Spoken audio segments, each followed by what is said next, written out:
नमस्कार पेंशन धारकों, सांवला गुरु में आपका फिर से स्वागत है। तो साथियों, आपको बड़ी खबर सुनाने जा रहे हैं। तो खबर सुनने से पहले हमारे चैनल को सब्सक्राइब करें और बेल आइकन दबाएं ताकि हम अपडेट दें तो सबसे पहले आप तक मैसेज पहुंच सके। तो साथियों, खबर सुने विस्तार से। चलो खुशखबरी का सिलसिला शुरू करते हैं।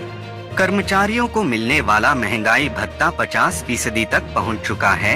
इसी के साथ में एचआर का रिवीजन भी हो चुका है और अब बहुत ही अच्छी खबर कर्मचारियों के लिए सरकार के द्वारा जारी की जाएगी।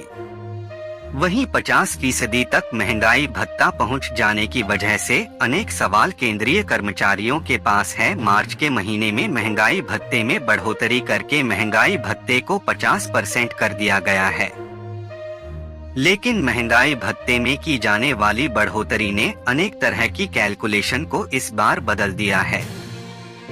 महंगाई भत्ता 50% तक पहुंच जाने की वजह से अब महंगाई भत्ता 0 कर दिया जाएगा। इसी के साथ में दूसरी तरफ एचआर का भी रिवीजन हो चुका है। अब अनेक केंद्रीय कर्मचारियों का सबसे महत्वपूर्ण सवाल यह है कि आखिर में जब महंगाई भत्ते की कैलकुलेशन 0 से की जाएगी तो उस समय एचआर का क्या किया जाएगा।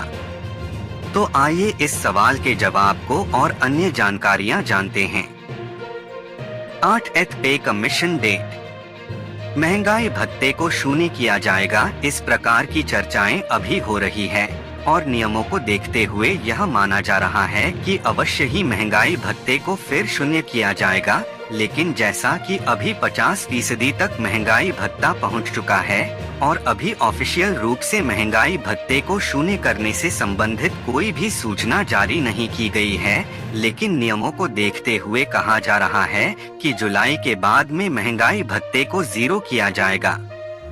साथियों, अनेक केंद्रीय कर्मचारियों को लग रहा है कि इस बार ही 50% महंगाई भत्ता पहुंच जाने पर उसे 0 से लागू कर दिया जाएगा, लेकिन अब उम्मीदवारों को इंतजार जुलाई महीने का है, क्योंकि जुलाई के महीने से फिर से नए महंगाई भत्ते को लागू किया जाएगा और यदि महंगाई भत्ते को शून्य किया जाता है तो शून्य किया जाने वाला महंगाई भत्ता जुलाई से ही लागू किया जाएगा। महंगाई भत्ते को शून्य कब किया जाएगा?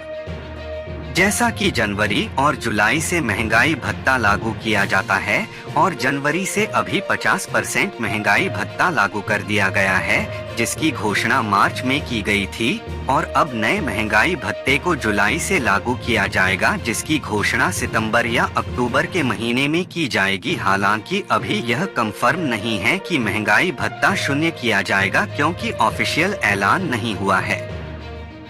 वहीं अगर महंगाई भत्ते को शून्य किया जाता है तो उसे लागू करने से पहले सूचना दे दी जाएगी और उसके बाद में हर बार की तरह इस बार भी उसे जुलाई महीने से लागू कर दिया जाएगा। सभी केंद्रीय कर्मचारियों को महंगाई भत्ते की कंफर्म सूचना सितंबर या अक्टूबर के महीने में ही दी जाएगी, क्योंकि पहले अनेक बार सितंबर या अक्टूबर महीने में ही महंगाई भत्ते की बढ़ोतरी की घोषणा की गई है। एचआर में भी होगा बदलाव। एचआर में होने वाले बदलाव को समझने के लिए आपको महंगाई भत्ते की कैलकुलेशन को समझना होगा। तो जब भी 0 से 24% तक महंगाई भत्ता रहता है तो ऐसी स्थिति में एचआर 24, 16, 8% रहता है। वही जब महंगाई भत्ता 25% तक पहुंच जाता है तो ऐसी स्थिति में एचआर 27, 18, 9% हो जाता है। वही जब 50% महंगाई भत्ता पहुंचता है तो ऐसे में एचआर 30, 20, 10% हो जाता है। कम्यूटेशन ऑफ पेंशन को लेकर कर्मचारियों पेंशन धारकों में बहुत सारी कंफ्यूजन रहती है। हर राज्य में इसको अलग अलग नाम से बुलाया जाता है। कई लोग इसको पेंशन बेचना, पेंशन बिक्री कहते हैं। कई लोग इसको पेंशन लोन भी कहते हैं। कहीं पे इसको अंशराशिकरण कहते हैं, वहीं पे कई लोग इसको कम्यूटेशन कहते हैं। इतने सारे नाम से इसको जाना जाता है, पर इसका मतलब एक ही होता है।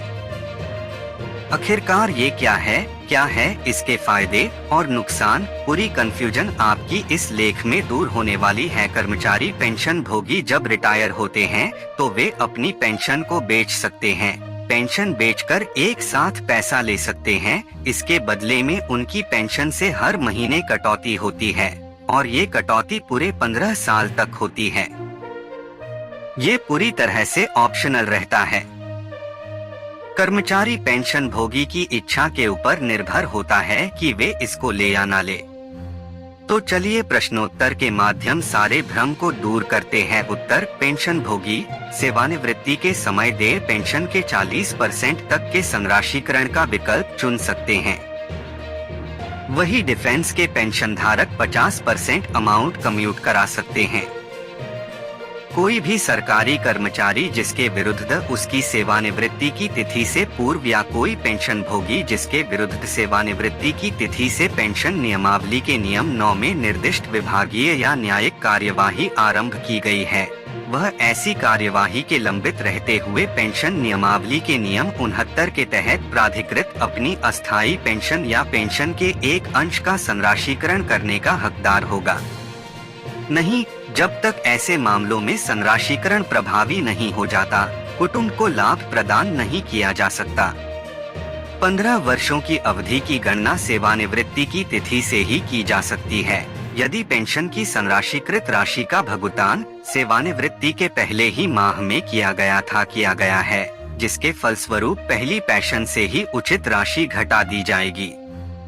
अन्य सभी मामलों में जहां घटी हुई पेंशन दूसरे या बाद के महीनों में लागू होती है, वहां 15 वर्षों की अवधि की गणना उस तिथि से की जाएगी जब से घटी हुई पेंशन प्रभावी होती है। वर्षों के बाद पेंशन के संराशीकृत भाग की बहाली संराशीकृत राशि जमा करने की तिथि से या सरकार द्वारा समय पर निर्धारित अवधि अनुसार पात्र पेंशन भोगी द्वारा निर्धारित प्रपत्र में आवेदन करने पर बैंक द्वारा स्वतः की जानी चाहिए।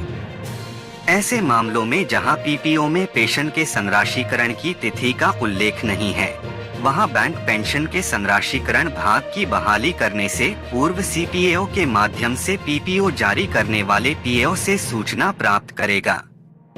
संराशीकरण की तिथि से 15 वर्षों बाद पेंशन के संराशीकृत आंक की बहाली की जानी चाहिए। इस बहाली को 1 अप्रैल 1985 से आरंभ किया गया था, अर्थात जिन लोगों ने 1 अप्रैल 1985 या उसके बाद 15 वर्ष पूरे किए थे, उनकी पेंशन बहाल की जाती। इस 15 वर्षों की अवधि की गणना सेवानिवृत्ति की तिथि से की जाएगी। पेंशन भुगतान आदेश पीपीओ में सेवा पेंशन के साथ ही संराशीकरण की मंजूरी दी गई थी। जहां सेवानिवृत्ति की तिथि के बाद संराशीकरण की मंजूरी दी गई थी, वहां जिस तिथि को पेंशन भोगी के खाते में राशि जमा की गई थी, उसके 15 वर्षों बाद पेंशन के संराशीकृत भाग की बहाली के लिए प्रत्येक पेंशन भोगी को 15 वर्ष पूरे होने पर एक आवेदन पत्र के माध्यम से अपने पेंशन वितरण अधिकारी पीडीए को आवेदन करना होगा। दिनांक 6 सितंबर 2007 के कार्यालय ज्ञापन, दिनांक 15 सितंबर 2008 और 11 जुलाई 2013 के कार्यालय ज्ञापन के अनुसार पेंशन के केवल 1/3 भाग की बहाली की जा सकती है। वृद्ध पेंशन भोगियों 80 वर्ष और उससे अधिक को देय अतिरिक्त पेंशन और पूरी पेंशन पर महंगाई राहत भी देय है। पेंशन भोगियों द्वारा पेंशन के संराशीकृत भाग की बहाली एक मुश्त संराशीकृत राशि के भुगतान तिथि से 15 वर्ष पूरे होने के बाद देय होती है। पेंशन के संराशीकृत भाग को घटाने के बाद देय पेंशन भाग को अवशिष्ट पेंशन कहा जाता है। पेंशन के संराशीकरण के मूल आवेदन के समय पेंशन की संराशीकृत राशि की गणना के लिए ली जाने वाली आयु ही अतिरिक्त संराशीकरण योग्य पेंशन राशि पर लागू होगी।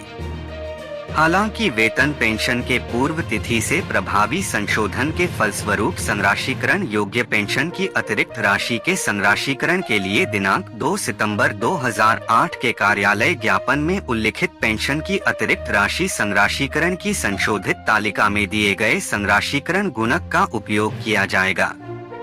पेंशन के अतिरिक्त संराशीकरण के फलस्वरूप केंद्रीय सिविल सेवा पेंशन का संराशीकरण नियमावली 1981 के नियम 6 में निहित उपबंधों के अनुसार 2 चरणों में पेंशन में कमी की जाएगी। केंद्रीय सिविल सेवा पेंशन का संराशीकरण नियमावली 1981 के तहत भारत सरकार के निर्णय संघ 1 के अनुसार पेंशन के संराशीकृत भाग की बहाली संराशीकरण की तिथियों के 15 वर्षों के बाद की जाएगी। पीपीओ में इस आशय का अनिवार्य रूप से उल्लेख किया जाए। पेंशन का संराशीकरण उसकी सेवानिवृत्ति की तिथि के अगले दिन प्रभावी हो जाता है।